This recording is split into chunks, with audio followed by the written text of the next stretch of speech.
All right, let's do it live on a First Friday Miracle edition of the program. Merely Bo, the great Z. How you living, buddy? The sun is out. Sun is out. I'm feeling good, feeling alive, and life is good. What are you gonna do? Not much. You can. Not much. And listen, I'm preparing now. We're at this time in 48 hours from now, I'll be with Pedro. So preparations have begun in earnest for all that entails. 48 hours. When do you fly? Like that's like 7 a.m. Oh, Friday? Friday. Friday morning. Yeah. You fly. Okay. That's right. So you fly out there Friday morning. You Yeah. fly back. You fly back Wednesday? Fly back. Yes. Red eye. Give me your itinerary. Are you doing the show tomorrow? I can't even remember. No. You're out. No. Okay. No. All right. It'd be nice if you had an on-off light, because You then don't. maybe your microphone. All would right. be So on. this is it. This is your first. This is the best First Friday then. This is You're an doing ultimate this, first Friday. It And then you're out. truly is. It's awesome. And then you'll be back. You'll be without a First Friday, so you'll just have a Monday into a Friday. And that's it. On the other side of it. On the other side, it's just Thursday, Friday. Just Thursday, Friday. Yeah, Well, Monday but into a Thursday's Friday. basically Yeah, a Monday Monday into a Friday. God, you're So you've got it. You're good at this. Yeah, I've thought all of this through. So this is the ultimate. So tomorrow you will prepare in earnest. I Yes. like that you take a day to clear your head before you You got to. come also, face to face with Pedro. The agent to the stars is 50th birthday tomorrow. How about that? Well, I wonder if he's got a hoodie for me how about it? I'll ask him. after all these years on You would his think. birthday, if he is finally taking care of that. You would think. Okay, so you're out. Yep. You're gonna land around noon Yep. into the Bay Area, into San He's Francisco. gonna come pick us up. He's picking you up. Yeah, he's really excited. really excited. He's Are rolling you out the going red straight carpet. north, or are you gonna No, so we're gonna stay stay in his neck of the woods, nape of the way. I think we'll go taste at the winery he works at on Friday. Hold on a second. He works at a winery now? Yeah. Why am I just part-time. now knowing this? I can't believe I thought I've No, talked about it I before. feel like this. I would have loved to. Should I get him on the phone for today's show? We could get him on the phone. He could lay out the. No, I the like it itinerary and through the your. excitement. I want Okay. it through All right. yours because then there's questions I have for you. Okay. So then So then Friday night you're going to stay in his world. Yeah, I don't understand that either. And then you're going to go. Then you're going to go north. So Friday night in his world. Saturday we'll go do some tasting. I think in like Sonoma.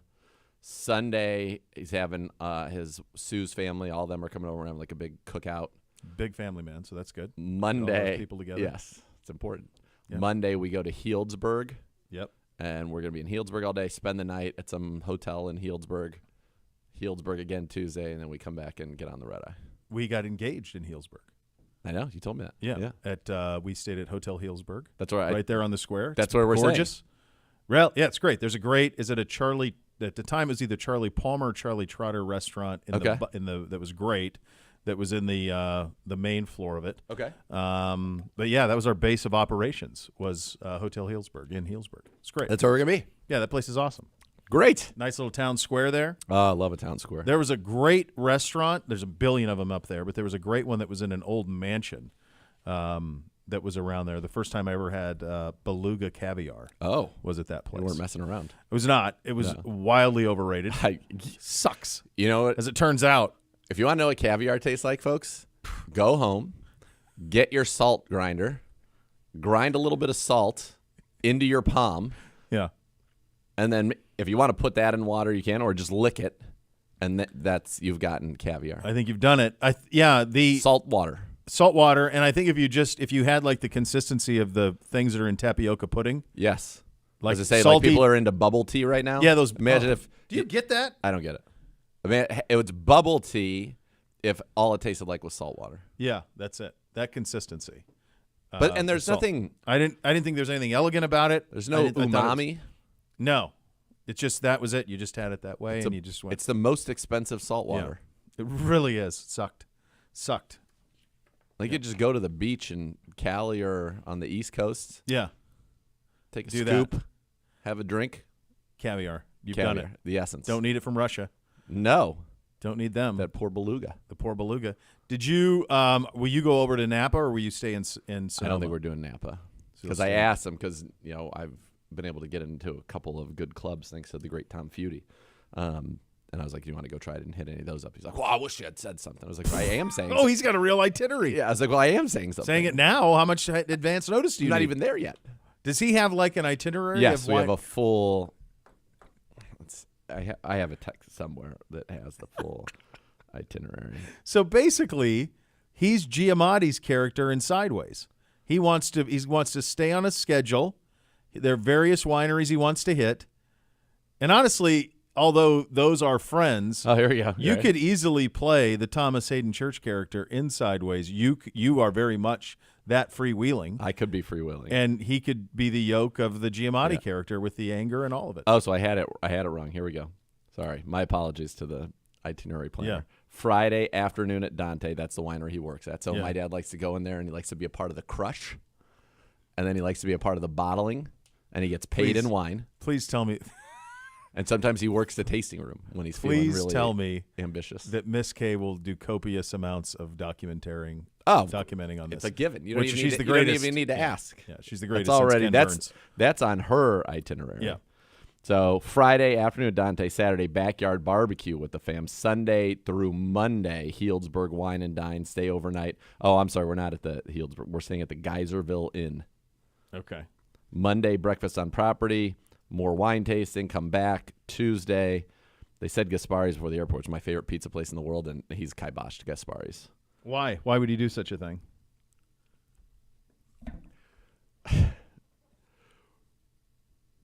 The old extra large is now actually just a large. What he said. What they used to call a large is now what they call an extra large. The prices are crazy. Nobody knows how to make the old number one. He goes, and the other thing, if we go there on the way to the airport, all your luggage is going to get stolen out of the car. Look at that guy. Look at him. Oh, he's back. Tracking down He's things. back. For now. He's back. For now. He's back. Look at him. For now. He's light on his feet. He's got things he's got to sort out. He's working on big problems. Yeah. Well, How about it? So that's the itinerary. Okay. So you are now in terms of the it's the Wine Country Hotel and Grill is where we're staying. The Geyserville Inn. Okay. All right. I was curious if it was going because the place and he's even as of today he's even procured us a room at the hotel at his we said, cost? hey, should we book a room? And they're like, no, we got you one. Now, what remains to be seen is if it is similar to the last time that we went to Napa with him, where Kayla and I had gotten a nice 1-bedroom suite room. Yeah. And he said, well, why would I get my own room? Why would I get my own? Why would Sue and I get our own room? Well, it was just him on this case. But is there on this trip? Yeah, Sue will be there. She's involved. Yes. Okay. So I'm hoping that necessitates There's some but I could. sense. I wouldn't put it past him if he said we're getting a 1-bedroom suite. You guys are sleeping on the pull-out. At which point you would put it. Come on, you're a man. You're 40. I'm saying he's not going to do that, is he? It's in the realm of possibility. I think Sue would kibosh that. So and we would just get our own room in that case. But when we went the last time, my dad and what is with that generation? When we were in Montana last summer, my dad was like, "Well, I can just sleep on the couch in your guys' room." I'm like, "No, get your own room. Get your own room. Yes. I don't want you in here. Hold on. So sharing my a dad, bathroom. This 1-bedroom suite we had was actually like a kitchenette, a big sitting area, and then the bedroom. But when you say suite, you think of that bedroom being completely enclosed. Not. There was kind of like a little partition that you could see over, okay? And my father, unfortunately, has been afflicted with sleep apnea like so many. Yeah. Which means he has to wear a CPAP. Yeah. Oh, my gosh. Sue, God bless her. So he's in our room. This is 2019. He's in our room over there sounding like Darth Vader, like, oh, my God. Like in our room. What are we doing? Yeah. Yeah. So if that's the case here, you just simply say, I'm gonna go get my own room. That's right. We're gonna sort that out. Yeah, that's right. Yeah. I don't think that's gonna happen. I think it's gonna be just fine. He's really excited. He's very pumped. Very pumped. Full itinerary. Every meal's planned already. Yeah. Oh, the meals are planned too. Yeah, where we're eating. We're going to like a seafood plus the first night. The second night, when the barbecue, I think he said some kind of like steaks, like a skirt steak or a tri-tip or something like that. And he's gonna do like a bunch of different things. It's a big group. Oh. And then yeah, they know where we're going to dinner in Geyserville. They're excited about that. We're having like this brunch at this place in Geyserville that they're in Healdsburg. They're very excited about. So he's got it all planned out. So the only thing I don't really know is Tuesday, since he's like, no, you cannot go to your favorite pizza place in the world. Nope. Can't have it. By the way, Miss he's K was upset when she's about the like, size. it's fine. I'm like, what? He's one dude. What's he worried about the size of an extra large for? What's he going to do with it all? We're going to eat it all. I understand, but what does he care? What is it? Listen, if we need to go up to the giant, I'll foot the bill. I'll The split idea the being, difference. I'm just thinking this. So you fly back in. Is he really on the phone right now? He's not on the phone. Oh, Are you my really on the God. phone? Are you really on the phone? Yeah. No, you're not. No, you're not. No, he's not. He was not. He was not really on the. That was for us. 100%. That was totally for us. For telling you he was on the phone. He was not on the phone. Swag. All right. Oh my God. I That is am. so good. I am a little overcome with some emotion today because this is, my last day with the bros, with the boys here, Yeah. and I love them. I've grown to love them. What are you talking about? What boys? The bros here. My last day. You're gonna be. I'll be back next week. You're gonna be here. We'll all be here. What are you talking about? Thursday's their last day. Who? Tomorrow. The bros. Griff Uno and and I Griff. are done after tomorrow. Yes, melancholy. Infinite sadness. Great album. Despite all my rage, I'm I still was just a little rat in the sick of cage. 1979 as much as they played it on MTV, but yes, very good. I was unaware that this was coming to such a quick end. Abrupt. Yeah, And it I feels am- like I am unceremonious. saddened. I am saddened. No, I have a deep sadness. I will miss. I don't feel like I'm prepared for. Well, I'm out because I'll see him tomorrow. Well, you have one more. Do you have one more day to get your head around it? But for you, it's right now. Yeah. It was weird when I was sleeping last night. Sometimes songs play in my dreams. Yeah. And in my dream, they were playing their song called Leave the Memories Alone, which was played at the Ric Flair first retirement ceremony. He's had about 30 retirement ceremonies Had a since. few. But at the original, and you want to be reminded of how the way things used to be. And that's how that started playing in my dream, because I was picturing walking in there, kicking the door open with great force, and Uno turning around and smiling, Griff looking at me like, okay, really? Yep. And then, but that was like his love language, and it was a beautiful thing. It was a beautiful dream and memory that I had. Well, it's never. We have never had a dynamic duo like them. No. There was one great Stevie, and he was great, and he set a high Yes. bar. And these two, it was a low bar they were coming in under to get over. It didn't take much. Showing but that 2-inch vertical, but slim then- right over it.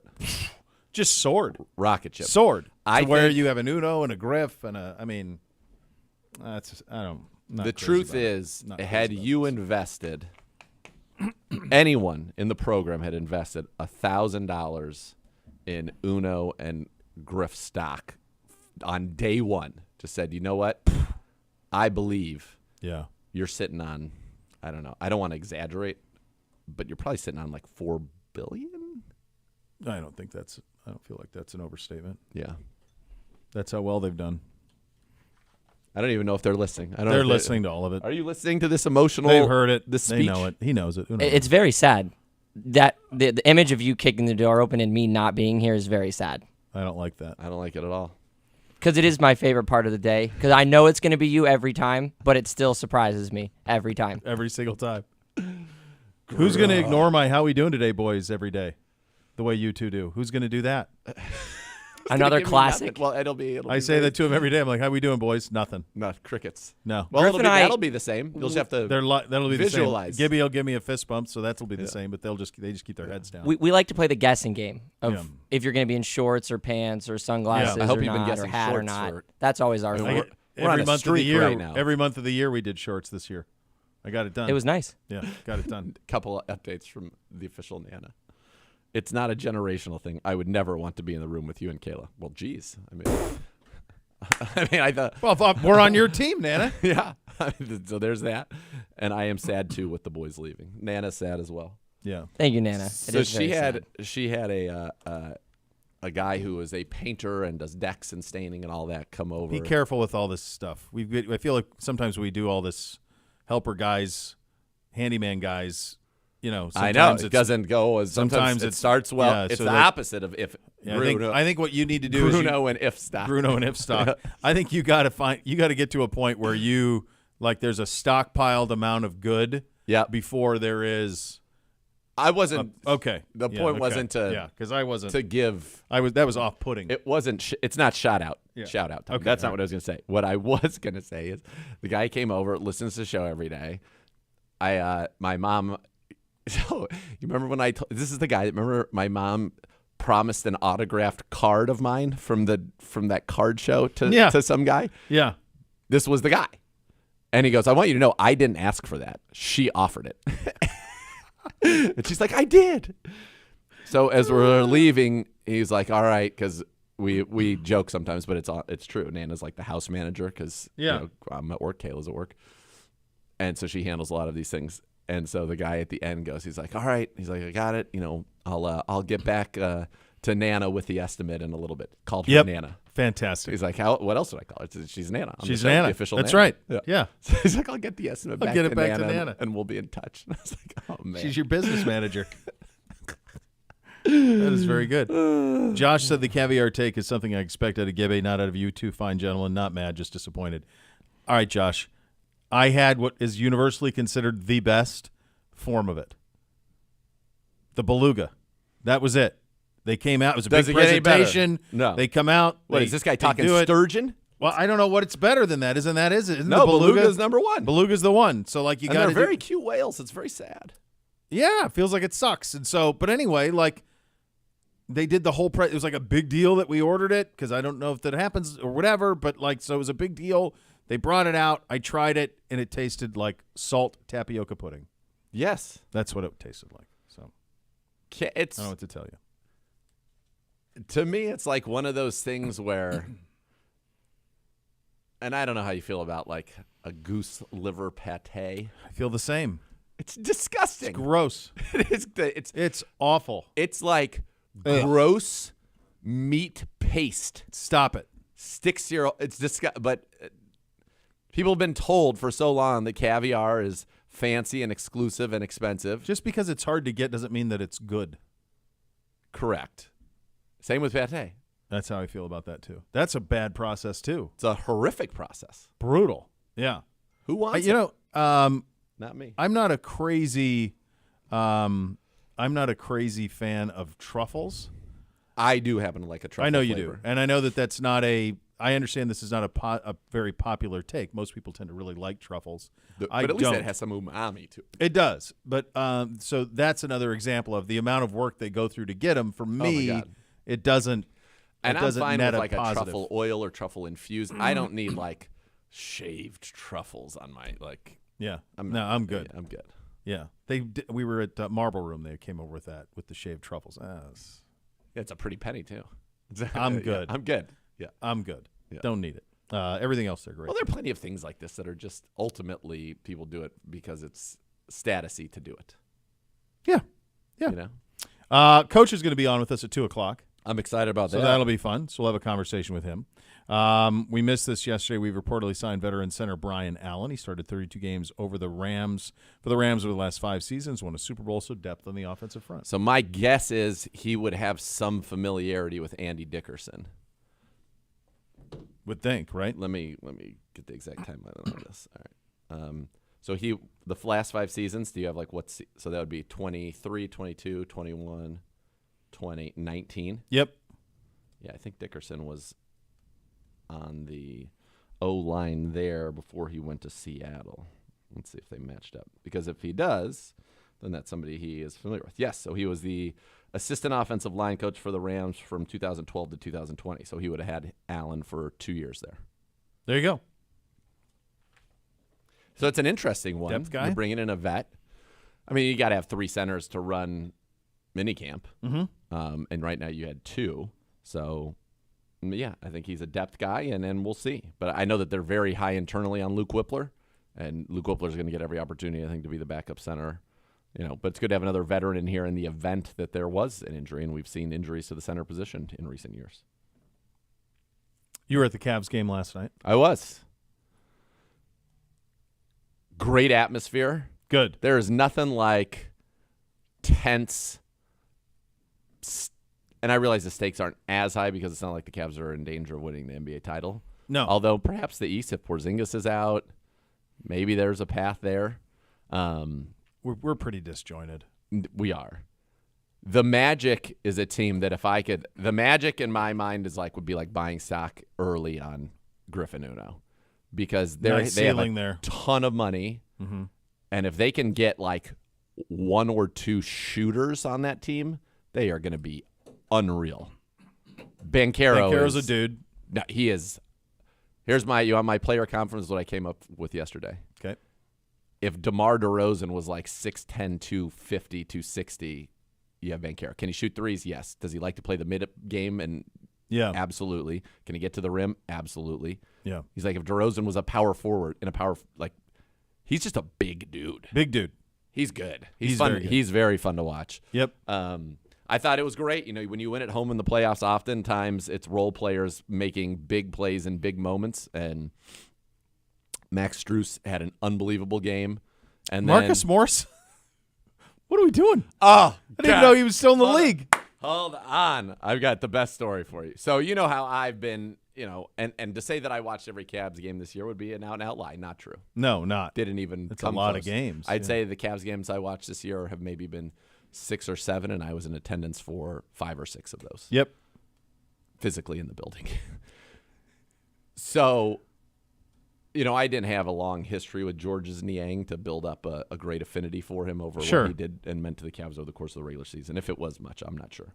What I was sure of after watching him in playoffs, that I wasn't sure he belonged in playoff basketball. Sure. And apparently, the Cavs felt the same, because all of those Morris minutes were Niang's minutes, and Morris actually played great, made a couple of huge threes. Well, no Jared Allen, too, right? So No that was Jared the Allen, big too, but part that was – I don't know if that would impact Niang. Well, it would have impacted the rotation of Morris, Mobley, and Allen, though. It feels like it wouldn't have – it would have taken another – like, if you already were down Allen on a bigger team and he's not playing, they were saying he's not playing.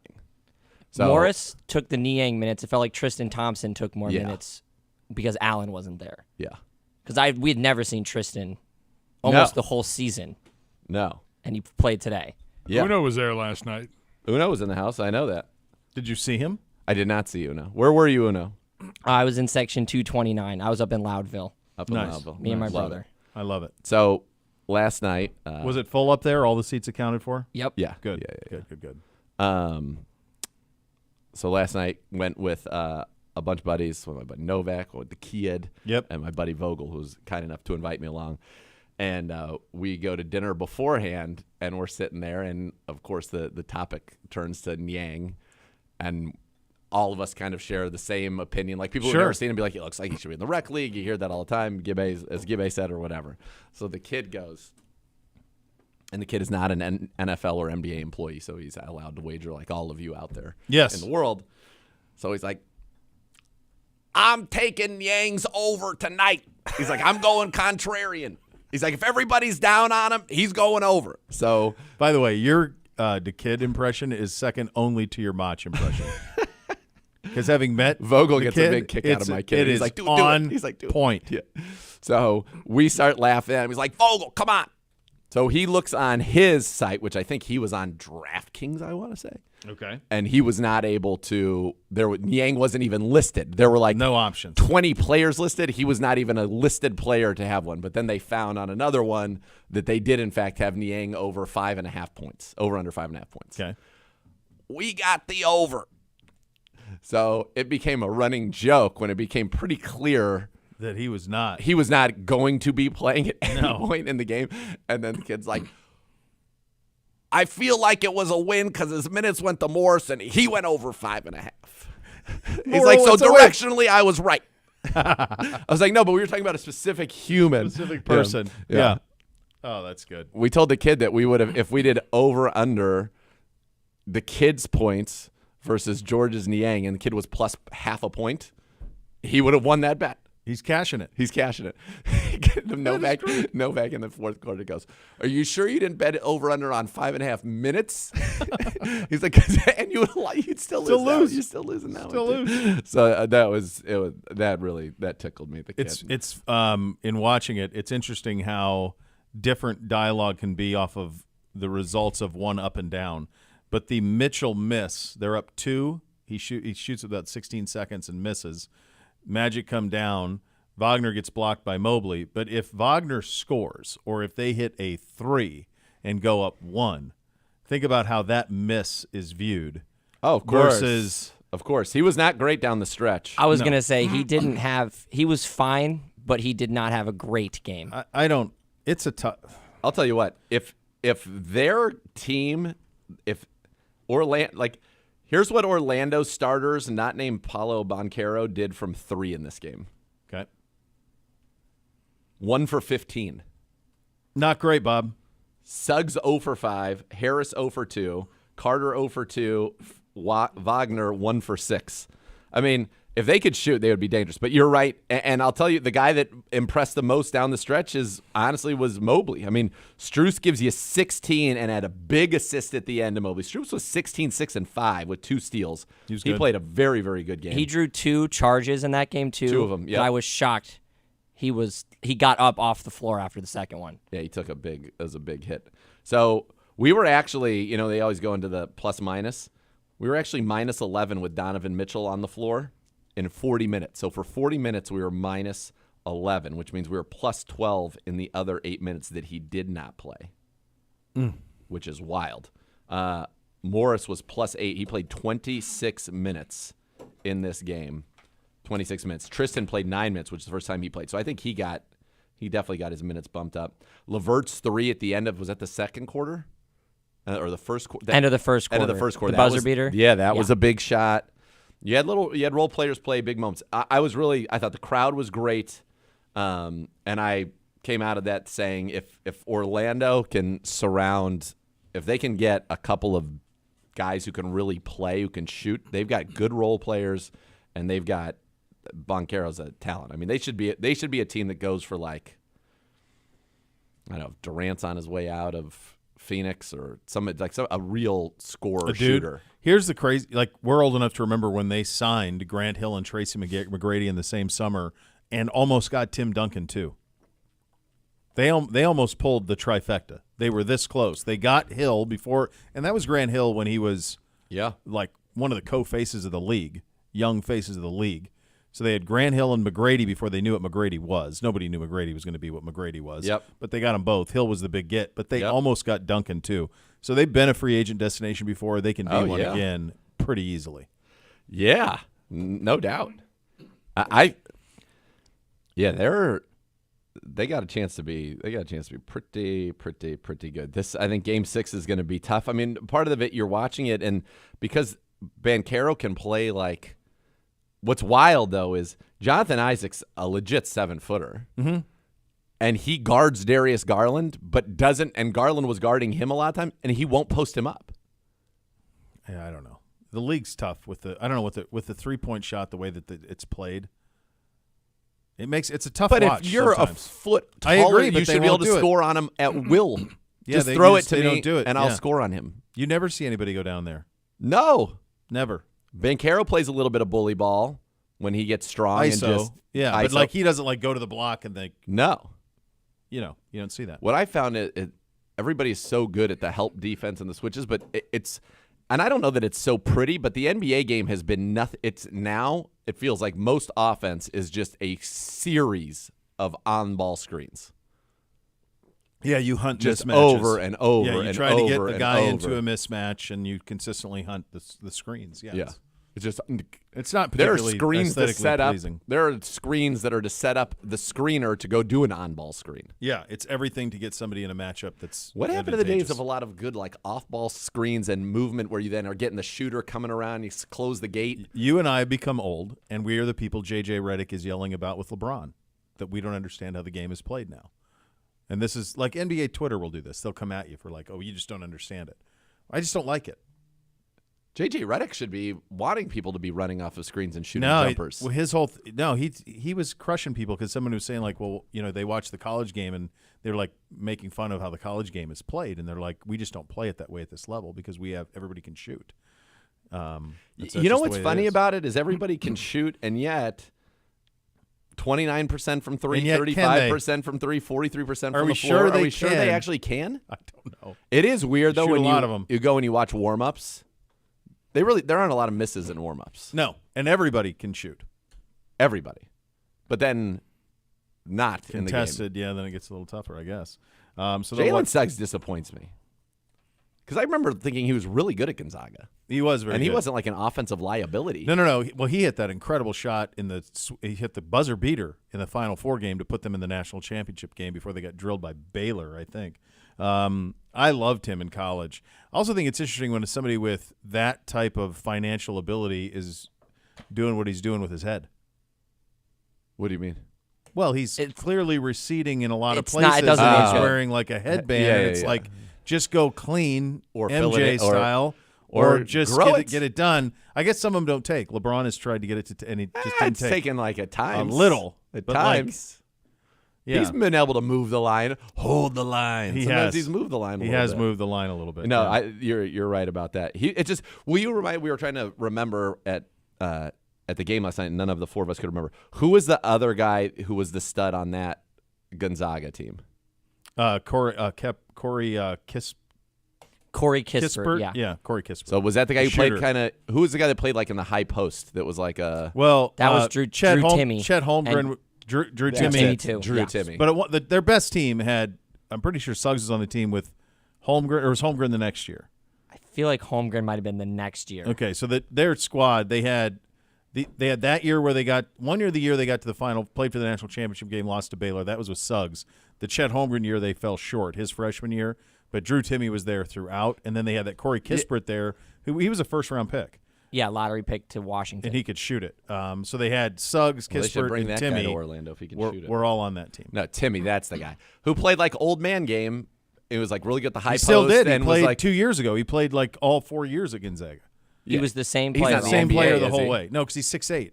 So there he was a good college. He might be in the league somewhere, but He was a good college player. yeah, he was a first team All American, I think, twice. Yeah, he was. Yeah. He was. Gnome That with was- this. I live in Orlando. Grant Hill was a complete bust for the Magic. He was perennially hurt his entire stint, but he got paid. When they decided not to resign him, he was pretty spectacular for the next team he played for. He wasn't spectacular. You're right on some of it.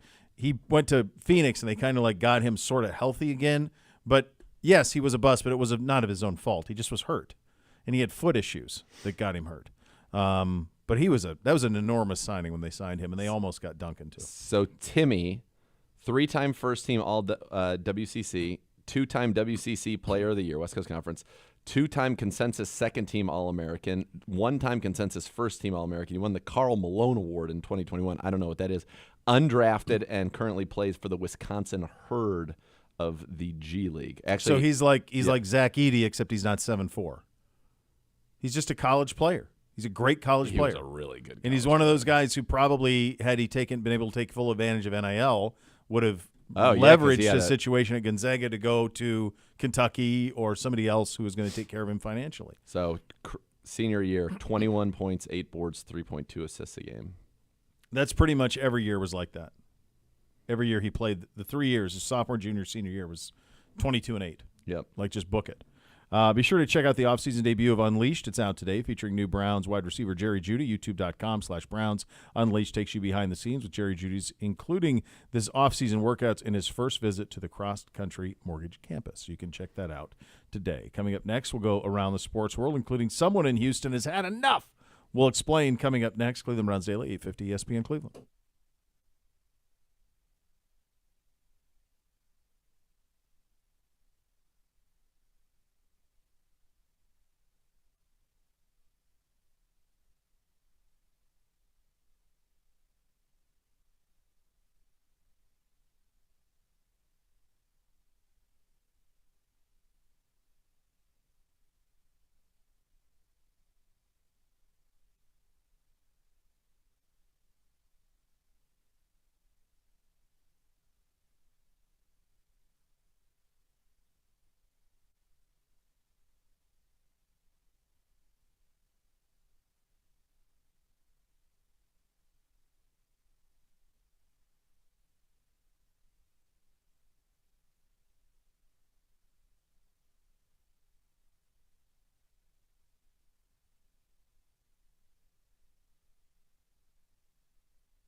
Hey, Nathan. Yes, Bo? Don't miss Billy Joel and Rod Stewart together for the first time ever. It's Friday, September 13th, Cleveland Browns Stadium. Tickets are on sale right now. Visit clevelandbrownsstadium.com. You'll do that, and then you're going to put a slash, and then you're going to write Billy and Rod 2024 for more information. Billy and Rod 2024. One night only. You went into like the Monster Machine. Yeah, I felt like a little Max Headroom. Yeah, and there was a little bit of like the Monster Truck guy there. It's at the end. Monster Jam. That guy. It almost go. It almost go now. Billy Joel, Rod Stewart together for one. Grave night digger. only. Do you know that Bigfoot was the preeminent what's the word I'm looking Eminent. for? Preeminent. It's First Friday. First Friday. And, I gotta tell you but something. he's gone. They're out. Bigfoot doesn't do it anymore. No, is it a Gravedigger? Isn't Gravedigger? Yeah, the that's guy? like the big one right now is Gravedigger. And Bigfoot's is out of that. There was like some sort of a fight over the naming rights. What? Which Some is a shame. Bigfoot showed up and said, "Actually, I'm the only Bigfoot." I think the apparently owns Bigfoot? The original Bigfoot. It's a concept. There was an Although I original believe in the- Bigfoot I guy believe who did the first monster truck, and that truck was called Bigfoot, and so that was kind of it throughout. And I would say probably the apex of Bigfoot was in Roadhouse. Yeah, That was apex Bigfoot. yeah. I think it Classic inspired tour at very the much what behest we saw in the final of Brad season, Wilson. not the most recent, not final, the most recent season of the Righteous Gemstones. Yes, agreed. Yes, that's probably exactly right. You know, growing up in Montana, Sure, out west. I certainly was led to believe that there's no doubt that the Sasquatch is real. Okay, you felt like with your vast knowledge of the woods and the mountainous regions that there were certainly places that you couldn't get to That a- perhaps that a there Squatch could. Sasquatch would thrive. There's too much lore about the Sasquatch for it not to be real. Why would it be this made up thing? You and I are of an age where we would only be able to look at certain things in like books. So the images that are crystallized in my mind when you bring up Sasquatch are, you know exactly what I'm talking about. There's the black and white of him walking, and then the other thing is Loch Ness, that Loch Ness. black and white of like God. the neck. You go, oh my God, what is that? I It's don't gotta believe be in it. Loch Ness Monster. I think it's just a big fish in there. It'd be pretty easy to sort that one out because Yeah. the body of water is finite. Dredge it. Be very easy to get that figured out. Like launch a scuba. The end. The end. Sasquatch, much more land to Vast, try and canvas. Yeah. I bet I am. If you were to say You and our former quarterback, he believed that as well. That He was if- a big Yeti guy. He was absolutely the Yeti's he was real. he was for Yetis and Sasquatches, I believe. Coolest is like that. Coolest actually has gone on like hunts. Good luck. Did he ever come back with anything? No. Yeah. Not even a footprint. So you're out. You're raised in the posh Bay Area. think it and you would've say been- no Sasquatch. I think it would have been sussed out by a local rancher somewhere along the lines. We've had camera phones for 15 years. and nobody's seen the. Nobody's Squatch. seen it. So apparently they're very good at avoiding. Oh, of technology. course. Why wouldn't they? Yeah. I would go on a Sasquatch hunt though. You just take get Prevets, get some choppers, some planes, and just Infrared. sort it out real quick. Yep. We have the technology. So you're saying 0%. 0%. I think that it's now I believe in aliens. I'm sure there's 100%. 100% life forms elsewhere. 100%. 100%. But no, I They're think gonna. I think They're gonna the be like, you Sasquatch- guys are a bunch you of idiots, bozos. you morons, looking at those tiny phones all the time. Bunch of idiots. You did everything we said we did. Did you see? So one of the accounts that always shows up in my For You in the Yeah. X algorithm is historic vids. And Yeah, I like that one. I do too. And one of the historic vids they just had this week was a fraternity party from the year 1995. Yeah. Not a single phone. No, none. People just living. No, just living. LIVIN. That's it.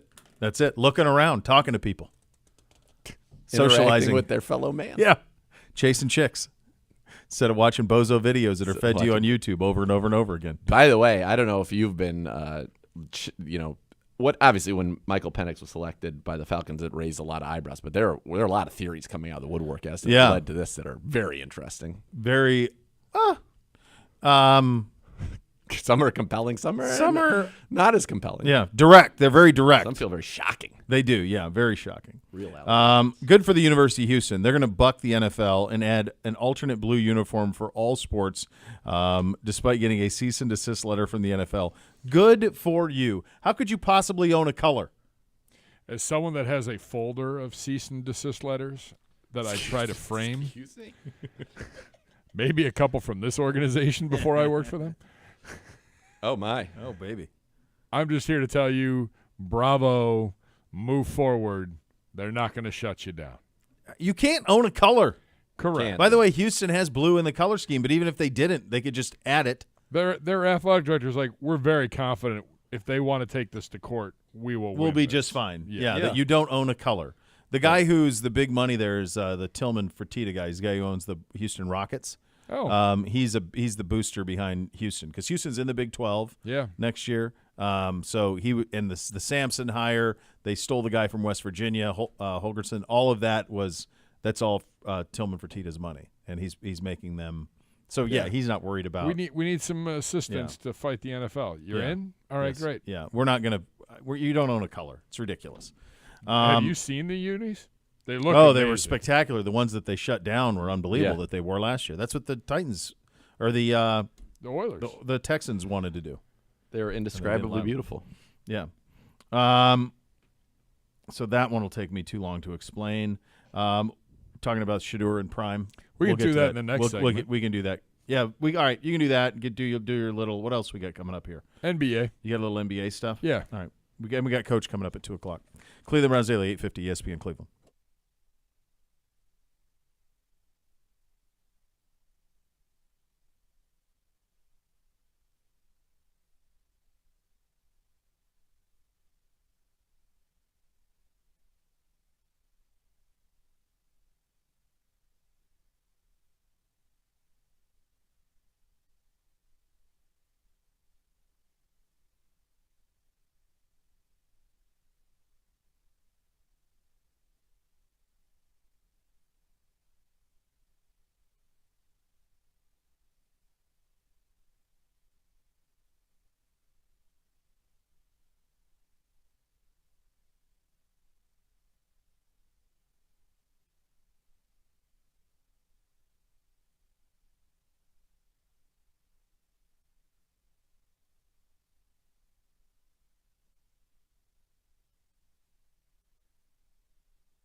Be sure to check out the Browns social media channels daily to play the Browns digital scratch-off game for your chance to win club seats and other great prizes presented by the Ohio Lottery, the official lottery of your Cleveland Browns. You guys had this in the prep. So the NCAA transfer window for football closed yesterday, and there was a story in The Athletic 2 days ago about former guys who played at Colorado and how Deion Sanders is running that program. So he's basically, for the uninitiated, I don't blame you for not knowing because it's unless you're in the woods on it, you wouldn't.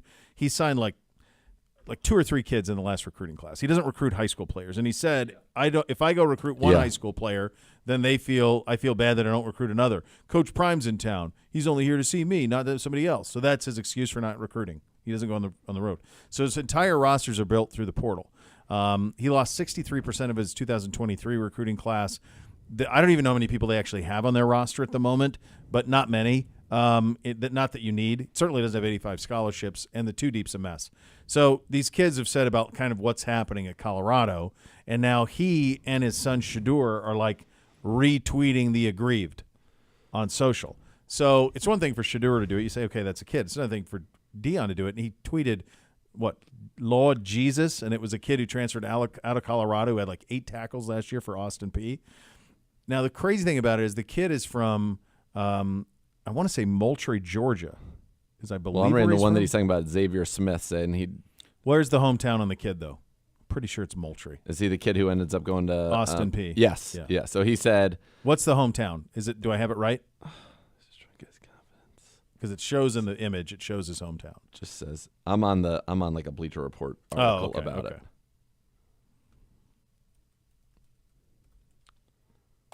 Atlanta is what it says, so it could be Atlanta. any suburb of that. Yeah. of It says, Atlanta. bro, you never even tried to get to know me. Recalls Deion Sanders telling him he should enter the transfer portal.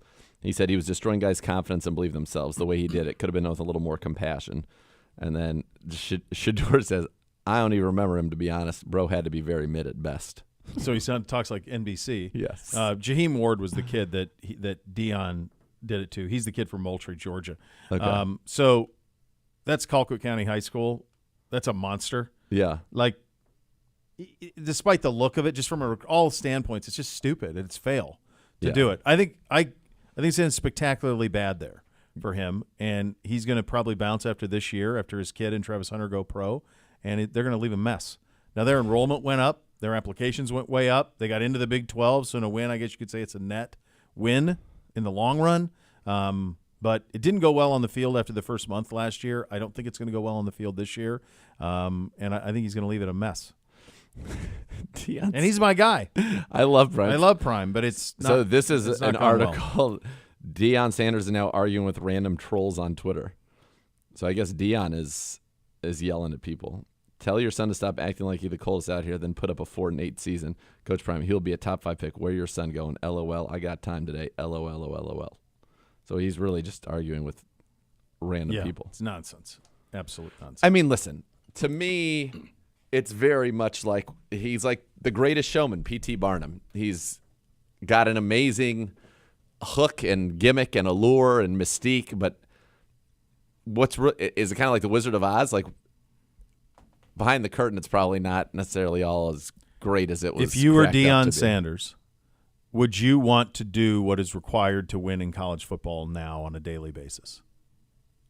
If you No, had but accomplished what he come on, did, he's selling out shades. I understand, but would you want to do the real work? Would you want to get on a plane and recruit all over the country? Would you want to not only recruit incoming freshmen, but also kids in the portal while also keeping your kids out of the portal? Would you want to be in the middle of negotiating NIL deals with players through collectives every year?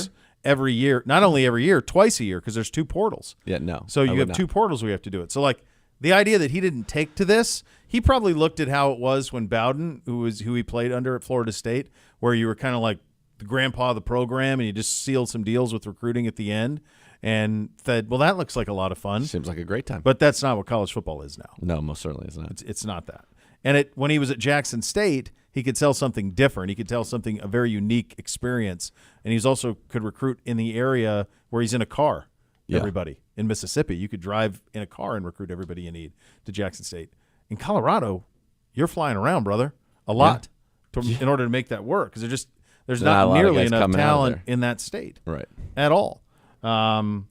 real quick, and I know we got up against it, but maybe we'll talk about this a little bit in the second hour. The NBA media rights deal is going to be a fascinating one, and it looks like you're positioning for it not to be on Turner going forward. Is kind of the thing. Their exclusive negotiating window came and went. So as everybody else tries to figure out and get what the NFL is doing, the NBA is going to have a very, very big decision on their hands in the coming months. Bo here for my great friends of the James B. Beam Distilling Company. James B. Beam Distilling Company has over 200 years of pushing flavor forward and taking American whiskey to an entirely new direction. Claremont Steep is the ultimate expression of American single malt whiskey, 100% American malted barley with hidden notes of toffee, vanilla, caramel, whole grain, and more. American single malt whiskey isn't bourbon or scotch. It's something entirely new. Explore the endless flavor in a single grain with Claremont Steep, an American single malt whiskey that could only come from the James B. Beam Distilling Company. It's a good one. I've had it. I do recommend it, certainly. There you go. All right, Coach is up next. Cleveland Browns Daily, 850 ESPN Cleveland.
right, welcome back into Cleveland Browns Daily. Second hour of the program here. What a treat. This is a real treat. Joined by Real our head treat. coach, Kevin Stefanski, in studio with us. How you doing, man? I'm Sun's great. out, guns out.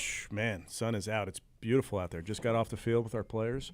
I can report it is gorgeous out there. Do you have a? I mean, you mentioned I was just thinking to myself, like, are you ready to have a little bit of time? But now you're right back to it. So you go draft right into minicamp, and away we go. Yeah, and for the coaches, for me, listen, I love the draft as much as the next guy, but the real fun is when you get on the field with the guys. And that really started for us this past week when we Phase phase 2, right? 2, we can finally be on the grass with the guys. Phase 1, they're in the weight room, they're in the meeting room. We don't get to go out on the grass. So to be out there, not to mention it's gorgeous, but to be out there, watch your guys throw and catch and get in and out of a formation and see Denzel Ward leading the DBs, all of that is the fun part for me. So this is the first time to kind of see or at least implement or introduce on the grass to the players some of the things that may be changing offensively. How did it look a couple days in? Yeah, really good. We're challenging them. I think this is the time of year that you have to challenge your football team. And what I mean by that is it's hard. And it's hard mentally. Physically, it's always hard, but mentally, we're trying to put a lot on their plate. Yep. Maybe more so than we have in the past, and that again is a good thing because I want these guys to feel challenged. You want them to have to study in certain things that we're doing maybe a little bit differently. So we don't want it to be mentally easy to them this time of year. It's okay to grind a little bit on the playbook. It's okay to have an extra walkthrough with your teammates maybe as you're going out there and catching up. So it's definitely been a challenge. Can you take our audience through kind of the process of AVP to Ken and how you went to implementing some of the things he brings to it and how you're kind of melding all of that into your philosophy? Yeah, it's funny. When I think about offensive football, there are no shortage of plays. There's just so many plays in football. And I've been very, very fortunate to be in different systems. I've been in the digit system with Norv Turner. I've been in the West Coast system. I've implemented a system with Gary Kubiak. So we collectively have been in a lot of systems. So as we're changing a few things up, and as Ken comes in and brings his ideas, Ken and I are very similar in that Ken has played and coached in a lot of systems. So things that don't matter to Ken and I are things like terminology. You can call any play anything you want. That doesn't matter. What matters is the nuance and how you teach that. So what we've spent a lot of time on this offseason and what we're spending time on now with the players is implementing some of those newer concepts. Some of it's in the pass game, some of it's in the run game. Some are very similar to things that we've done in the past. Some are things that I've done maybe going back 10 years, haven't done as recent, but all things that we're all familiar with. It's just how do we want to coach it up? How do we want to really dig into the technique, to the nuance of those plays? That's where, to me, the fun part lies. What you want to call everything, knock yourself out. I don't care. Yeah. But how you teach it and what you decide are important to you, that's the thing that matters the most. When you go out there, you're looking at players, and in often case there are some new players. Obviously, Jerry Jeudy, and saw him at the Cavs game last night, looking great. Nice win for the Cavs. You're exactly right. You have some new coaches on offense, which is a change. And so you're seeing Deuce Staley on the grass for the first time with his running backs, Tommy Reese with the tight ends, Ken Dorsey obviously there, and then Andy Dickerson with that offensive line group. How's kind of that been? Because you're probably in some ways learning how they teach and getting finally to see it in practice. It's been great, and to your point, it's been fun. It started out fun in phase 1, just watching everybody coach and teach in the classroom. So I got to get a feel for everybody and how they operate in front of the room, so to speak. And then to finally see them out there coaching their guys and see them in an individual drill. And everybody has their own way about them. Everybody has their own style. So I'm just seeing it for the first time, and it's exciting. It's fun to watch our guys coach. We're this profession, we were put on this earth to go try to get players better. That's what we're doing. And just to watch our guys work their craft, work their players, try to get more out of them, it's been fun. Is Deuce going to be one of the more intense and or loud coaches out there? Without a doubt. And Deuce is, I grew up watching Deuce. Of course. I was a huge fan of Deuce and got to know him a little bit over the years. He's real. He is real. You will hear him. You will feel him. His running backs are ultra prepared. And Deuce really sees it through that lens. I mean, was a former player, has been in a bunch of different systems as well, going from playing with Coach Reed. He actually had Coach Gruden before Coach Reed as an offensive coordinator, and then has been with Chip Kelly and in different systems with Doug Peterson. So there's elements of what we do that I think Deuce is also bringing with him, which is really fun. You've always been a sponge. You've always talked about collaboration in rooms. You, as we've illustrated here, you got a bunch of new faces. Has it been a little bit of a shot in the arm for you to just hear new voices, both literally new voices and also new thoughts? It always can. It always can be, and it always should be. And you know, for me, and I hope all of us, you're using every opportunity, every season that you have to get just a little bit better. You know, I tell the players this. We as coaches can't be like, all right, we're going to get you better, and then not try to get ourselves better. So there's different ways to do that, obviously. But for me to just hear different concepts, and then the fun part is, okay, here's a different concept. Yeah, I don't have a lot of experience for that. Let's watch some tape on it. Okay, let's get to the bottom of this. Does it fit us? Great, let's put it in. It doesn't, no problem. Put it on the shelf. We might come back to that week 14 or something. But it is stimulating all the different ideas that can come about in football. Is it fun being around, and you've always had people on the staff who have called plays in the NFL, and perhaps at other levels I might not have known that they did that, but to have a guy who comes right out of calling plays in the SEC at Alabama now is in your tight ends room. You had Dorsey, who obviously was an offense coordinator for the Bills recently. You're getting a mix of here's what everything that's been working obviously at this level, here's what's working at this level, and probably the best college football has to offer. The Big Ten's right there with the SEC. But is that kind of fun to have a young guy who just was calling plays at Alabama now in the tight ends room, but probably have some ideas that maybe aren't even in the NFL game as much right now? You're exactly right. Tommy Reese is doing an outstanding job with our tight ends, but really with our staff in total. Has some great ideas. You know, everybody has watched every one of the games he's ever called, whether it's at Notre Dame or Alabama. So he's been in high-profile games. He's seen high-profile players. Tommy was a great resource this offseason and understanding a lot of the players that were coming out. So ideas come up. They sometimes go down, but ideas come up. So from the high school game, the college game, ideas are coming up. And to have Tommy, to have Nick Charlton, who's coming from college as well, I think is really helpful. Our fans ought to go look at what Tommy orchestrated at Alabama with Jalen Milroe in terms of what he was at the beginning to what he ended up being at the end of the year, one of the most dangerous weapons. I know it's odd to say improbable for Alabama to get as far as they did, but it was based on what we saw at the beginning of that year. And his offense was a very, very big part of that. Talking with Coach Stefanski here, obviously. We have not talked to you in a while. Jameis when we had him in, it was just pure energy. It was so great. We've known him for a long time, obviously from afar, but to see him, to add him into that room with Deshaun, those two are both Southern quarterback legends. What did you make of, as you're getting to know Jameis and kind of the mix of him and Deshaun together? It's a great group in total with that quarterback position. Really impressed by all four of those guys. Jameis is, you said it, he's energy. He brings it. He's in early. He stays late. He's a gym rat, but and I think he's had such an interesting career, and the story's still being written on his career. But to come in where he came in and the ups and downs, and the ups were super high, and then for him to come in here and support this team and support Deshaun as a starter and the ways that he's making an impact, not just with those quarterbacks, but really as a backup quarterback, you can make an impact throughout the entire team, not just the quarterbacks, not just the offense, really the team. And I think Jameis has that in him. He has those leadership qualities where he's going to always prepare himself to be ready to play, but he's going to positively affect this team even when he's not playing. One of the things we talked with him about is that he is in some ways uniquely positioned to be able to really commiserate with Deshaun and say, I know what it was like to be the guy. I know what it was like to be at the high highs and to have some, incidents off the field that got me low, and to get myself together and make a better version of myself.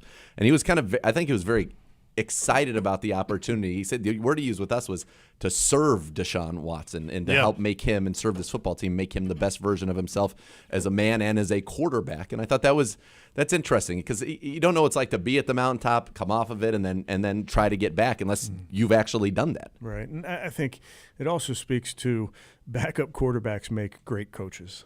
Just think about all the backup quarterbacks that have come through the NFL and ultimately go into coaching, because so much of what you're doing is supporting others, trying to get the best out of players, trying to motivate guys. And I just think Jameis has a long career before that time, but I do think you see elements where he wants to help as much as he can. Yevon, you mentioned you just came from the field, and Jerry's been around. He's a guy that was, speaking of Alabama, was unbelievable there. What are you seeing in him, and what can he be capable of in this offense? Well, it's early, but very impressed by Jerry. Very intelligent, really has had no problem moving him around the formation. We knew that having done our homework on him, but he loves ball. I think he's going to fit in really, really well with our guys because he likes to practice. He'll be out there until you tell him, you shoo him off the field like, dude, you got to get out of here. Like he enjoys ball. Elijah's just like that. So it's a fun group of guys that I think Jerry's going to fit in really well. How's the running back room coming along? Because obviously we know that we're always waiting, and hoping for the best for Nick Chubb and his speedy return. As he's gonna, if you're gonna bet on anybody, you'd bet on Nick Chubb, right? But you've added some new faces. You got 2 young guys in Ford and Strong. You got the new coach, and we talked about Deuce Staley's intensity. But you got a couple of veterans, and Naheem Hines now and Deontay Foreman, who have been productive in this league in different ways, obviously. But it feels like that room, kind of, if you put all the pieces together, has everything you want. And then obviously when Nick comes back, the sky's the limit. We're really excited about those guys. You mentioned Deuce. Deuce is doing a great job preparing everybody, getting them up to speed in this system and that type of thing. You're right. So with Nick, obviously, we'll continue to let him rehab, and when he's ready and the doctors tell me he's ready, he goes. Until then, we like the guys we have. I think Jerome has done a nice job. He had some really, really, really big moments for our football team. And he made big plays for us when we needed it. So excited about that. And then I think Pierre also is a guy that I think there's more in there than what we got because he was sharing a role as well. And then to be able to add D4, as I call him, and Naheem, these are guys that have been there and done it. Yep.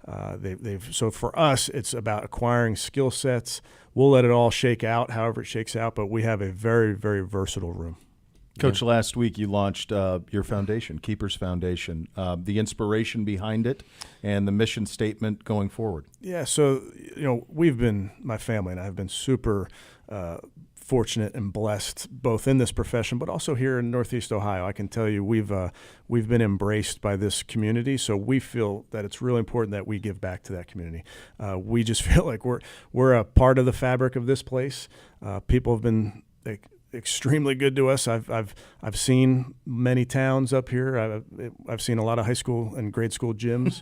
I'll be seeing some lacrosse fields this offseason and some baseball fields. So we feel like we're in the community and we want to make sure we're making a lasting impact on this community. So with my family, we started this. It's the Keepers Foundation, and what we're going to do is we're going to just try to raise as much money as we can and make sure that we're helping disadvantaged youth, the kids in our community that need it the most. We want to help them. So this first year, we'll have 2 events. So the first being a youth football camp down at the stadium on June the 6th.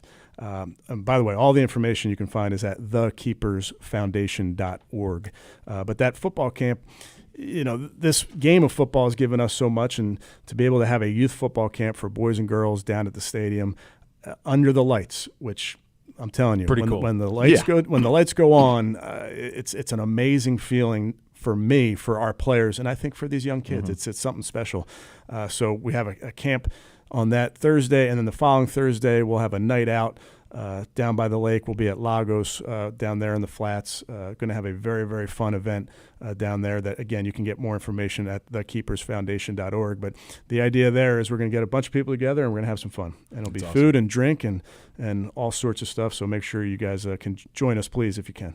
Pretty sure last time football was played under the lights at Cleveland Brown Stadium, it was Thursday night, clinching against the Jets in what I would only describe as a euphoric evening. That's fun for this great city. Yeah, that was fun. Well, on that note, Nathan, thanks for you set me up and you didn't even know you were. Beautiful. One of the why you have to buy a ticket to the event is one of the live auction items, and there's some special live auction items that we'll reveal here in a little bit, but I'll reveal one right now. Okay. There you go. All So right. that night when we're playing those Jets, and our listeners can think of who was there, right? Pretty special night. Yep. I'm giving away my sneakers I was wearing, those Jordan Dunks, and my call sheet from that night. Come on. Whoa. So the playoff clinching night, I'm wearing those kicks, and that call sheet will be up for live auction That's cool. on June 13th. That's really so make sure you get a ticket so you can get in the room. We need to make sure that nobody from the Steelers, Ravens, or Bengals is buying this call sheet. I'll take their money. We'll take, but but then they don't get the call sheet. Yeah. Yeah, absolutely. I love in reading about this, that you collaborated with your wife, Michelle, and your 3 kids on the name. How did you kind of come up with the name? And with my visual brain here, I happen to notice that K and S Very are the good, bookends. Nathan. There we go. Pretty sharp. Yeah. Private school. Private school. Private what school. happens, Not yeah. Ivy League, Hey, mind you, I but don't not know. bad at Emory. Not bad. Yeah, we spent a lot of time on the name of this foundation. We spent time on the logo. My kids were involved in the color scheme, which I can tell you about in a second. But keepers for us is really it's a little bit of a triple entendre, if you will. First being, we do feel this responsibility to be our brother's keeper, our sister's keeper. We do feel like we have a platform to be able to do that and we want to be looking out for the kids, the people that need it the most, which are the kids in our community that are disadvantaged. You mentioned it does start with a K and end with an S, so you get a nice KS there. And then it doesn't hurt that, I'm a big fan of the keepers, the bootlegs in the football Most game, certainly. so felt like that also fit. I'll tell you, with the color scheme, this is more information than anybody wants to know, by the way. No, I like it. So we're talking to the kids, and what do you want to do? Well, okay, we're going to affect kids, so why don't we go with like a blue and a pink kind of? Sure. Uh-huh. Well, the first few logos that came through, the kids thought it was Baskin Robbins like. Ah. So then we had to interesting. just quarter turn to a little coral there. A little coral there, and Oh, you that's got, the very nice. laces on the S, makes a football. You got Kids the- always it's see all ice working. cream. Hey. Coach. You can't blame That's them. true. They do. No. Mine, that's all they see. You know, the crazy thing, you mentioned how invested you've been in the community. Like, I've seen you at your middle and my oldest are the same age, so I've seen you at youth hoops around the place. You go to high school basketball games. Is it a release? Is it do you just love to see kids compete? Because this isn't always just kids. Your kids aren't always participating. You just First of all, I'm a fan of kids sports. I love to go. I went to Joe's Mags girls basketball game. That was fun. I've been down to the Cavs games, obviously, but I love to watch people compete. And, watching kids compete, I just think there's so much, maybe on the soapbox now, but I think there's so much that sport can teach Sure. our youth. Yeah. And what I love about watching kids compete is it's hard. It's hard. These are hard. And the hours that they put into these sports, I just think that they get so much out of it, whether you know it in the moment that you're getting that much out of it, but I just love to watch people compete. When you think of, go back to 2020, and boy, you've had some interesting things happen in the time that you've been the coach, starting obviously with a pandemic in your very first year. But when you thought of coming to Cleveland, and then you think about where you are now, your relationship with this city, what you've helped build here with the Cleveland Browns, 2-time coach of the year. Now you've got your foundation, the Keepers Foundation. Did you dare to even dream that big from just a community standpoint? I know you're dreaming about Super Bowls and all of that, but just how that this would become really home for you, and you've been so embraced here in Cleveland. And it is home. I mean, it is where we make our home, where we send the kids to school. I mean, this is very much a part of who we are. It's interesting. I grew up in Philly. Cleveland feels very similar to Philly in a good way. Everybody relax. All the good stuff about Philadelphia. It does feel that way. I love that we have neighborhoods. I love that we have different food from all different places. I love that we have pizza, Il Rione. Yep. I was just down there the other night. I love that there's culture here. So there's a lot that reminds me of growing up in Philly here. So I know this is probably a debate for longer, but Cleveland feels it's not East Coast, right? But this is not Midwest, and I'm sure there's people screaming at the radio right now. But I lived in the Midwest. That was Minneapolis. That was like whether that's upper Midwest, dude. This is not Midwest. Indianapolis is the Midwest. That's the Yes. Midwest. And honestly, Columbus is a little Midwest. If you're down there, it feels a little Midwest. Cincinnati feels, but this is not. This is not. East Coast adjacent, Yeah. and I'm coining that term. Yeah. So I agree. say all that to say we're very comfortable here, and mostly because people have been so good to us. Well, if Philly's the city of brotherly love, now we have the city of brotherly keepers, right? There we go. There we go. Moving it right Trademark. along. Get a Who's, T-shirt. who's stopping you today? It's just Listen, and you would think because I'm going on vacation tomorrow, No. you You're not would think checked that out. I would. No, Well- I'm laying it all on the line. Here Wait today. till you leave, then we'll see how checked out This he is- gets. this Then we'll see likely how it will be goes. the peak of this will the be the end. performance. Coach, great Yeah. seeing you, man. Yeah, thanks for having me, boys. I stopping by. appreciate you. All right, our head coach Kevin Stefanski joining us here live in studio. Listen to Cleveland Browns Daily on 850 ESPN Cleveland.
All right, welcome back into Cleveland Browns Daily. It's brought to you by Ballybet, sports betting partner of your Cleveland Browns, now live in Ohio.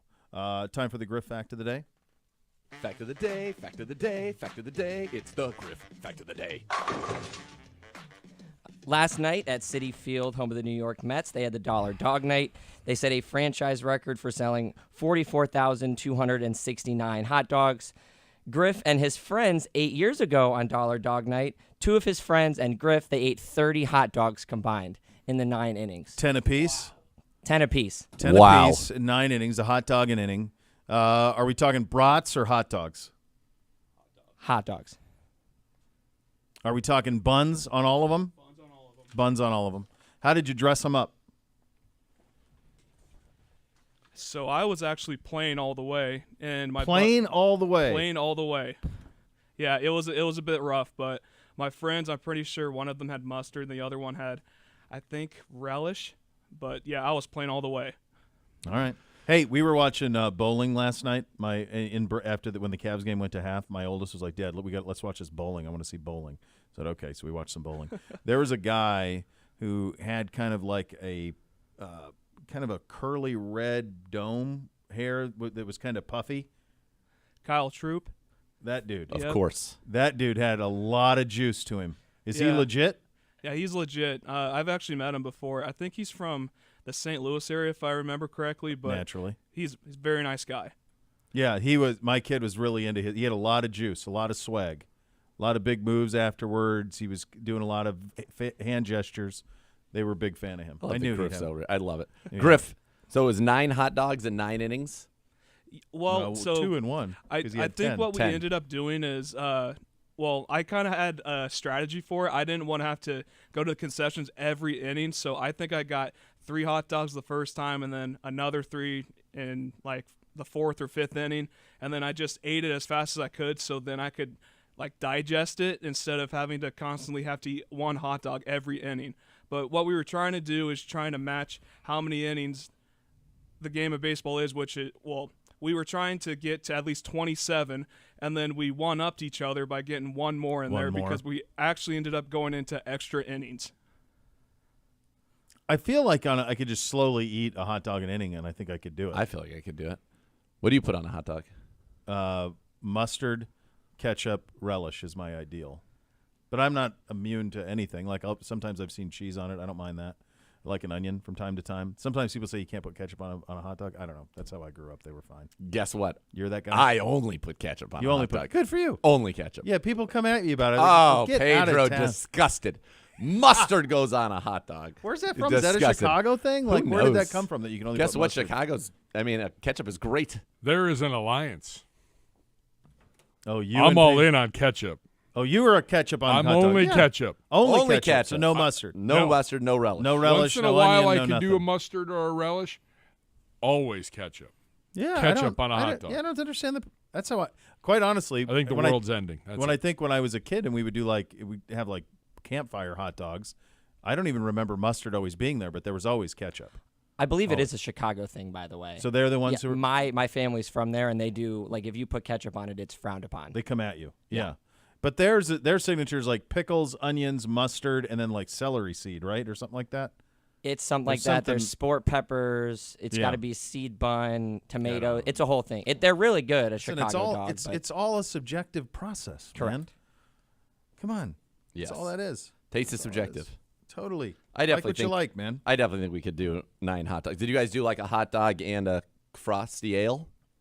That's where you could. Get he was into not trouble. old enough, I don't think, at this time. Not old enough. If you tried to do the beer is where you'd get into trouble because that's really filling. Well, and the buns are just And the gonna buns are just- soak it up. Yeah. Well, See, I was I think- 16 at the time. I can't imagine trying to do 9 drinks as well. I'm way past my prime, so there's no way I can do it now.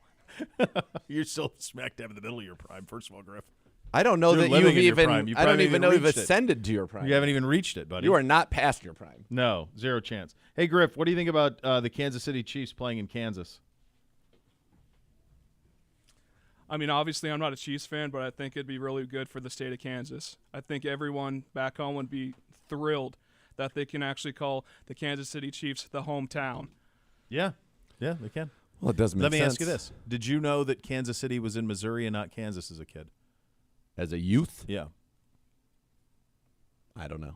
I don't know that I didn't think of it I don't much, think but I I just pondered assumed it was. that it I was would have in assumed Kansas. it was in I would not Kansas. have assumed it was like in it would be like Missouri. if Oklahoma City was in Texas. Yes. So there's actually only one real professional sports team in the state of Kansas. Do you know what that team is? The Kansas Jayhawks are the pretty Jayhawks close. basketball team. That's what I was Jayhawks going to say. basketball's pretty Jayhawk close. hoops. I don't know. Kansas City. Oh, maybe the. What about the MLS team? Are they? Sporting KC is in Kansas City, Kansas. Good job out of me. That's a great job. Yeah, they you used to go. be the Kansas Take 'em City out. Wiz, right? I believe so. They were the yes. Wiz, and now they're the Sporting KC. But they are. Here's another one. I thought Tampa Bay was the name of the city. I didn't know it was Tampa and St. Pete. I just thought it was Tampa Bay. I thought that was the name of the city. Tampa Bay, Florida. It makes sense. Yeah. Yeah. Yeah. You got plenty of bay cities. Right. I just learned that for the first time right now.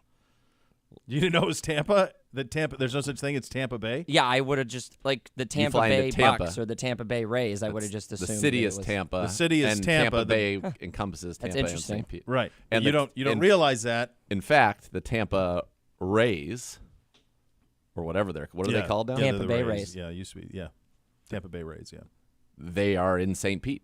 Yes, in a concrete. awful, Prison awful coffin. stadium.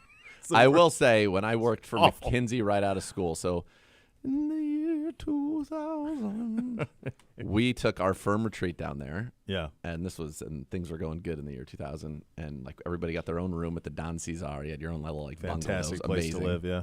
To be. And you got to bring a +1 to anybody. Fantastic. I'll say. Yes.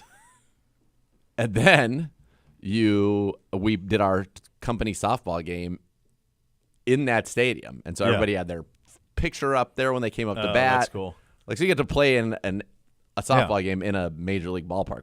Even That's though very that's cool. a tomb, It's bad. it was pretty cool. It's bad. And it's been bad for 20 years. Why did they have to? What was the? They built that, if memory serves, they built that as a place to lure the Chicago White Sox in the 90s when Reinsdorf was trying to get a new stadium in Chicago before they built Tropicana. New Comiskey.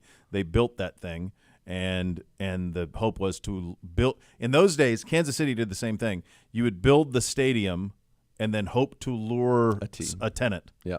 Now you would never do No, something you'd so never do stupid, something, but that's the way that it was done then. Is you'd build the stadium and then hope that someone would come. And in Kansas City, nobody ever did because they almost had the Penguins, and it just nobody ever filled that stadium. Sprint Center, I think. What was the outrage that led them to dropping the Devil?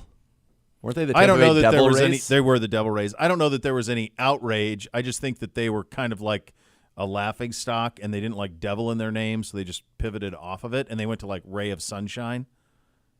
So now Made they're the World Series the first year after they switched. yeah. So it What do you fixed mean? it They're again. not even like rays, like a No, they're- manta ray. No, it's just like a ray of sunshine now. Now I think they were a throwback that might have the They do, yeah. stingray thing to And their them. city connects are beautiful. Yeah, but they went to the blue and yellow from that old color because of that. Yeah, What are we doing? I don't know, idiots. What are we doing? Now you're owning Rays of Sunshine. I guess That's like your mascot. So how does the Ray of Sunshine mascot reveal himself? Is it a I spotlight? don't know. I don't watch baseball. Is it just a I spotlight? don't think that they I don't have have a clue.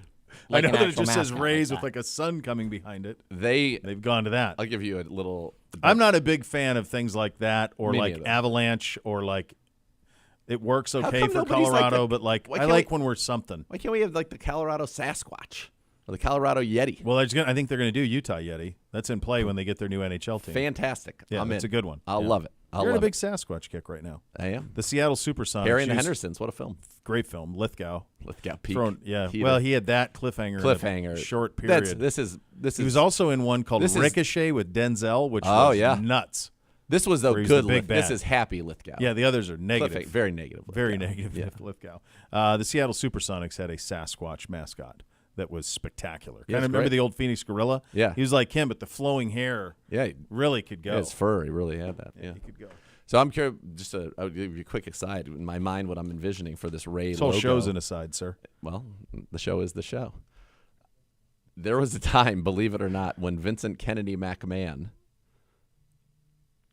wrestled God. And Like Jesus or yes, father of Jesus? yes, it was.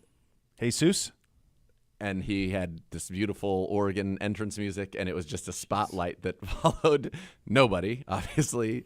The spotlight just moved down the ring. Spotlight at one point climbed a ladder and dropped off, and he went through the table. It was one of the most. You could do. You know what you could do would be really fun. Do the top 5. Did this actually happen in WWE? Was this actually a storyline for someone who didn't really, or it's like if I were to present this to the children, for example? Hey, did true or false? This happened in the WWE/WWF. No, there's The 5 most outrageous would blow your mind, I think. Yes. Yeah. All right. So you'll that you can look that up. We'll do a little higher lower coming up next. You're listening to Cleveland Browns Daily on 850 ESPN Cleveland.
All right, welcome back into Cleveland Browns Daily. It's brought to you by Bally Bet, sports betting partner of your Cleveland Browns, now live in Ohio. Joined in studio by Uno. Good to see you, Uno.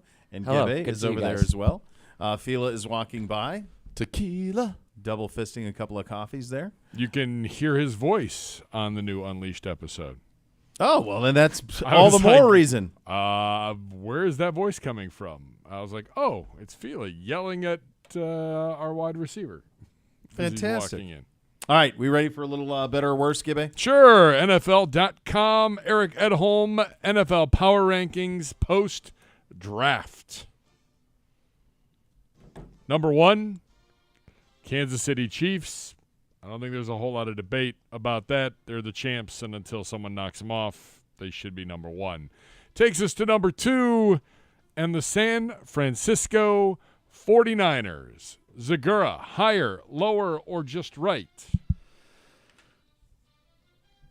Yeah, I think that's just right.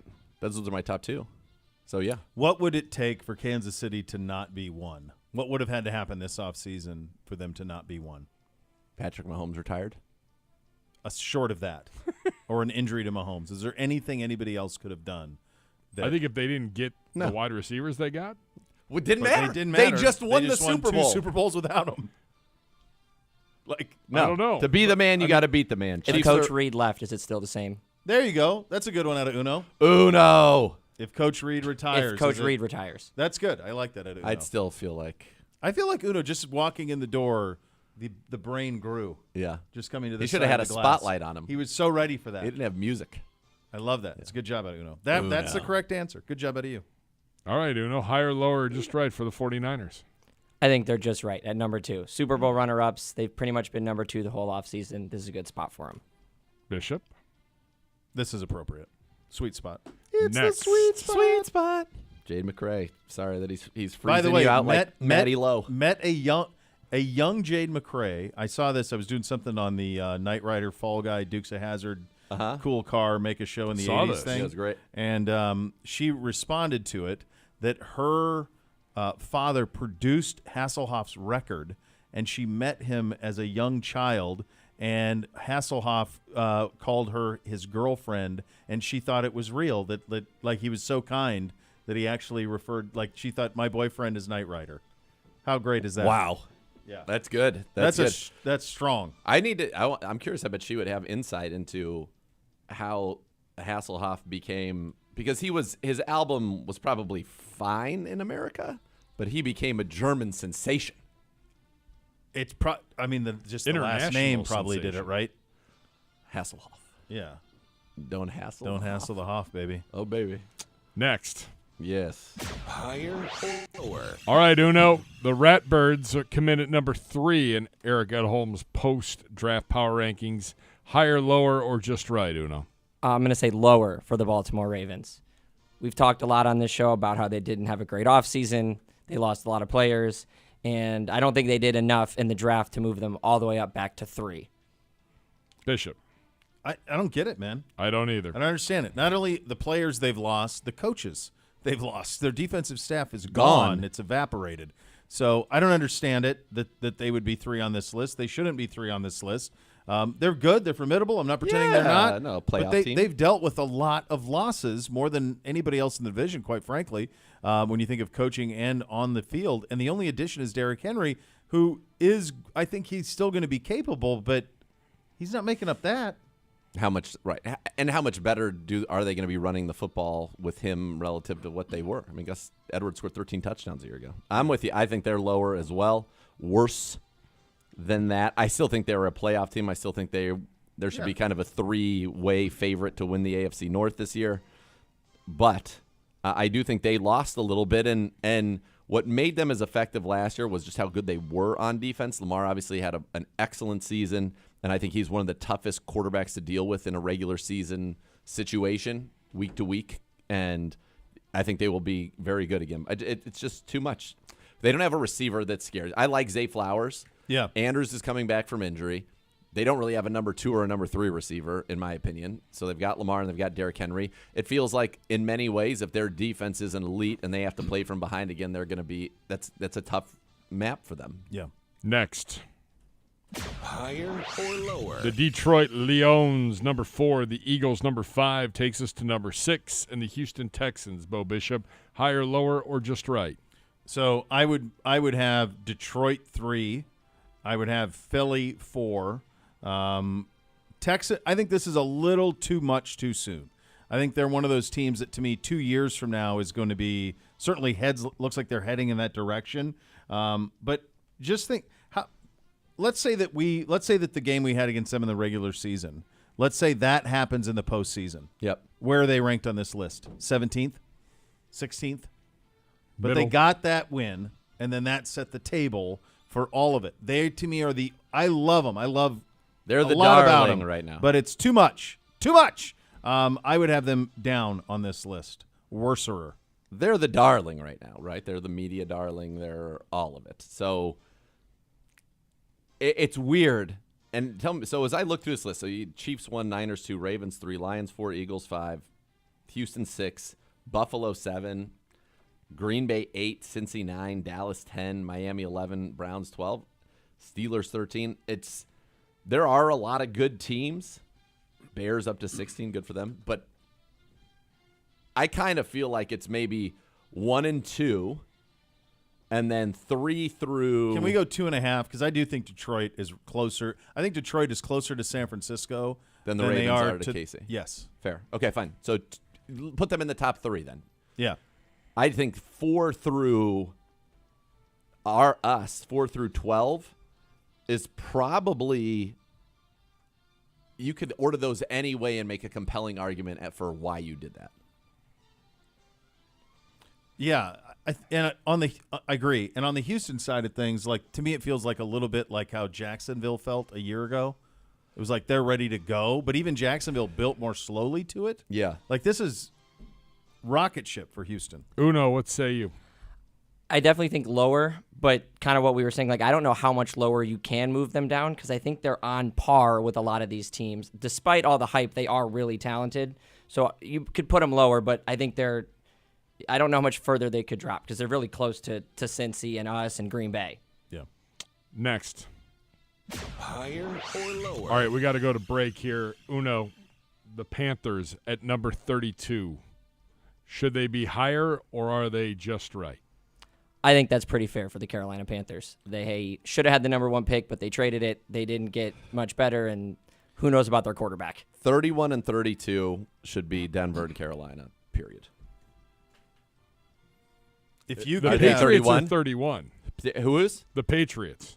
No. Where's Oh. Denver? Patriots might be worse than I was going to Denver, say honestly, Tennessee buddy. is 30, Commies 29, Broncos 28. Pats might be. Broncos are bad, bro. So are the Pats. The Pats are awful. I mean, those 3 at the bottom are bad. They're Yeah, better than it's the not good. Titans are better than all of them. No. I don't know why the Titans are 30. Well, I guess somebody's got to be. Yeah. All right. Good job. Good job at you, Uno. Good job, Gibbe. So much more to come. Cleveland Runs Daily, 850 ESPN Cleveland.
We've got a minute. I'd like for you to take this time to address the great Uno, the great Griff. Your final show with them is part of the mix.